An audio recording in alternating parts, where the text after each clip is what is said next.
घरगुती वादातून गर्भवती पत्नीची गळा दाबून निर्घृणपणे हत्या करणाऱ्या डॉक्टरला जन्मठेपेची शिक्षा सुनावण्यात आली आहे। डॉक्टर राजेश ठाकरे असा आरोपी डॉक्टरचं नाव असून 2020 साली हत्येची ही घटना घडली होती।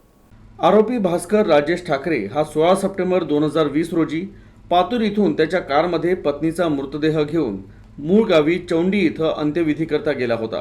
परंतु अंत्यविधी करण्यास गावातील नागरिक तयार न झाल्यानं तो पत्नीचा मृतदेह घेऊन पातूर किंवा अकोल्याच्या रस्त्यानं निघाल्याची माहिती चांदणी पोलिसांना मिळाली होती।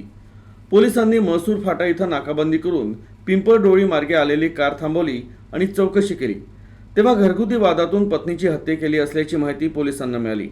आरोपी राजेश ठाकरे याला पोलीस ठाण्यात बोलवून घेत चौकशी करण्यात आली। पोलिसांच्या चौकशीत कारमधील त्याची पत्नी वर्षा ठाकरे हिनं घरगुती वादातून गळफास घेतल्याची माहिती आरोपीने दिली, परंतु शंका आल्यानं पोलिसांनी मृतदेह शवविच्छेदनासाठी पाठवला। शवविच्छेदन अहवालात मृत्यू गळा आवळल्यानं झाला असल्याचं निष्पन्न झालं, तर इतर साक्षीदारांचा पुरावा ग्राह्य मानून न्यायालयानं आरोपी राजेश ठाकरेला विविध कलमान्वये दोषी ठरवून सश्रम जन्मठेपेची शिक्षा ठोठावली।